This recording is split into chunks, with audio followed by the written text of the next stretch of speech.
AG ನ್ಯೂಸ್ಗೆ ಸ್ವಾಗತ. ಕರ್ನಾಟಕ ಕಾವಲು ಪಡೆಯ ವತಿಯಿಂದ ಇಂದು ವಿಶ್ವ ಪರಿಸರ ದಿನಾಚರಣೆ ಅಂಗವಾಗಿ ಗುಂಡ್ಲುಪೇಟೆ ಪಟ್ಟಣದ ಕುರುಬಗೇರಿ ಶಾಲೆಯಲ್ಲಿ ಶಾಲಾ ಶಿಕ್ಷಕರು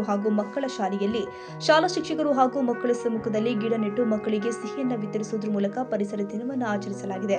ಈ ಸಂದರ್ಭದಲ್ಲಿ ಕಾವಲು ಪಡೆಯ ತಾಲೂಕು ಅಧ್ಯಕ್ಷರು ಆದ ಎ ಅಬ್ದುಲ್ ಮಾಲಿಕ್ ಮಾತನಾಡಿ, ಪ್ರತಿಯೊಬ್ಬ ಪೋಷಕರು ತಮ್ಮ ಮನೆಯ ಮುಂಭಾಗ ಒಂದು ಗಿಡವನ್ನು ನೆಟ್ಟು ಪೋಷಿಸಿ ಬೆಳೆಸಿದರೆ ಮುಂದಿನ ಪೀಳಿಗೆಗೆ ಪರಿಸರದಿಂದ ಶುದ್ಧ ಗಾಳಿ ಸಿಗಿಸಿ ಆರೋಗ್ಯ ಕಾಪಾಡಲು ಸಹಕಾರಿಯಾಗುತ್ತೆ ಎಂದು ತಿಳಿಸಿದ್ದಾರೆ.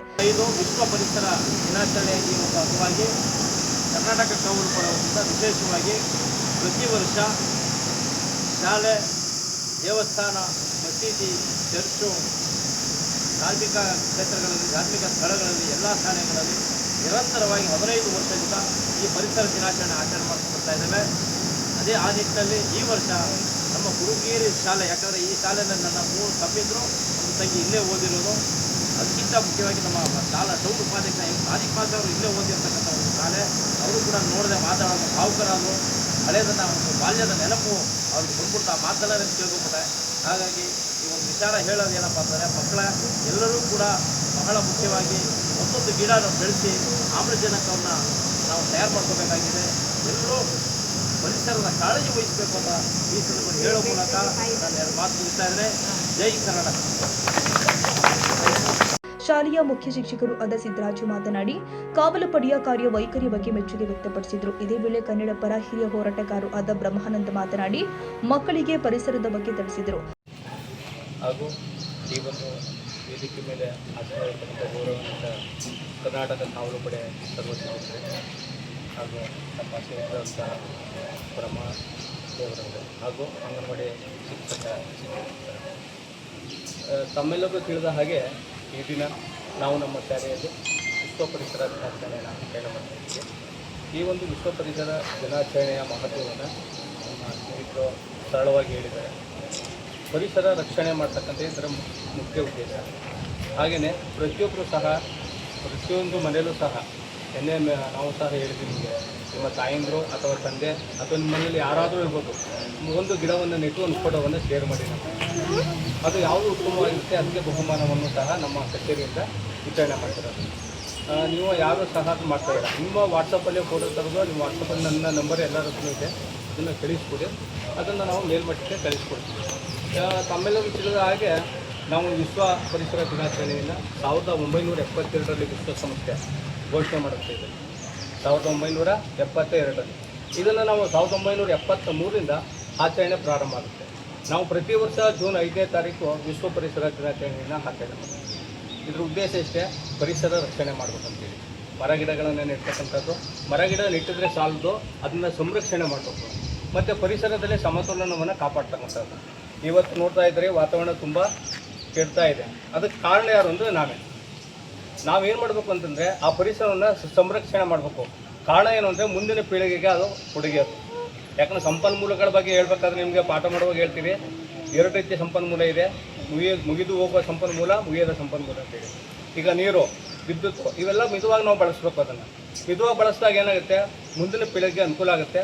ಜೊತೆಗೆ ಪರಿಸರವನ್ನು ಸಂರಕ್ಷಣೆ ಮಾಡಬೇಕು. ನಮ್ಮ ಜೀವನ ಶೈಲಿಯನ್ನು ಅದ್ರ ಜೊತೆ ಹೊಂದಾಣಿಕೆ ಮಾಡ್ಕೊಳ್ಬೇಕು. ಯಾಕೆಂತಂದರೆ ಈ ದಿನ ನೋಡ್ತಾ ಇದ್ದೀವಿ, ಭೂಮಿಯ ಆರೋಗ್ಯ ಕಾಪಾಡೋದ್ರಲ್ಲಿ ನಾವು ಬಹಳ ಸೋಲ್ತಾ ಇದ್ದೀವಿ. ಕಾರಣ ಏನು ಅಂತಂದರೆ, ಮೊನ್ನೆ ಇಲ್ಲಿ ಶ್ರೀರಾಮ ಗುಡ್ಡದಲ್ಲಿ ಕುಸಿತ ಇತ್ತು. ಸುಮಾರು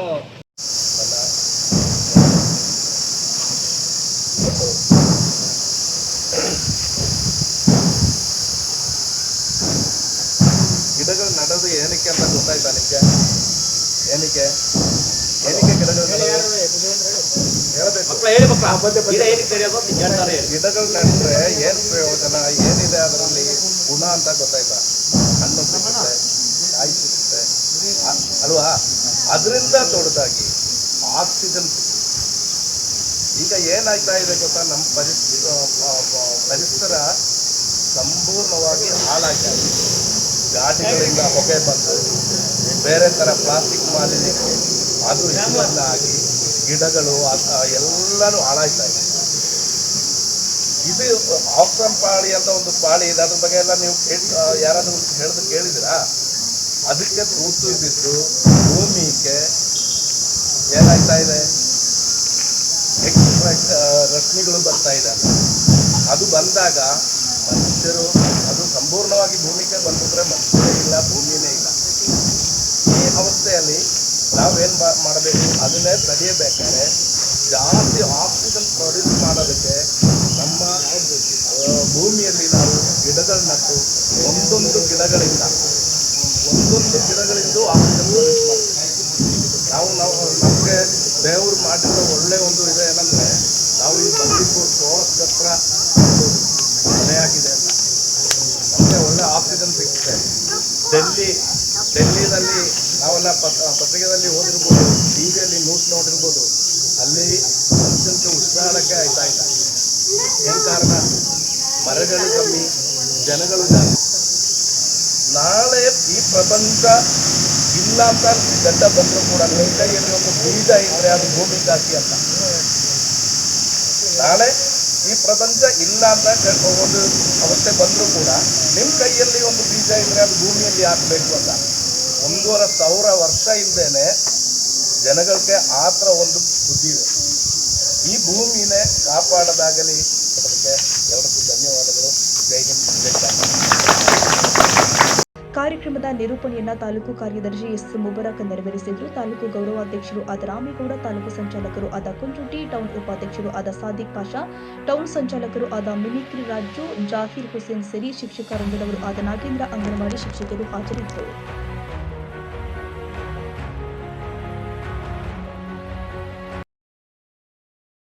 ಕನ್ನಡಿಗರ ಮೆಚ್ಚಿನ ನಿಮ್ಮ AJ 24/7 ನ್ಯೂಸ್ ಕನ್ನಡ ವಾಹಿನಿ ಇದೀಗ ಟಿವಿಯಲ್ಲಿ ಲಭ್ಯ. ವೇಳೆ ನೋಟಿಸ್ ಕೊಟ್ಟಿದ್ರೆ ವಾಪಸ್ ತಗೋತೀವಿ. ಇವತ್ತು ವಕ್ಫ್ ಪ್ರಾಪರ್ಟಿ ಅಂತೇಳಿ ಬರ್ತದೆ ಅಂತ ಹೇಳಿದ್ರೆ ರೈತರು ಬೀದಿಗೆ ಬಂದ್ರೆ ಏನ್ ಮಾಡ್ಬೇಕಾಗತ್ತೆ? ಯಾರು ವೋಟ್ ಹಾಕಲಿಲ್ಲ ಅಂದ್ರೆ ಗ್ಯಾರಂಟಿನೆಲ್ಲ ಸ್ಟಾಪ್ ಮಾಡ್ಬಿಡ್ತೀವಿ.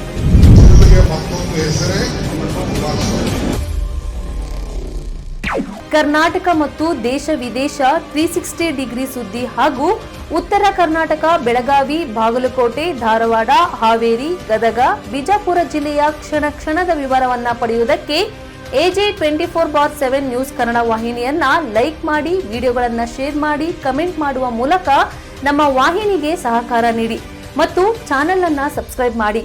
ಧನ್ಯವಾದಗಳು.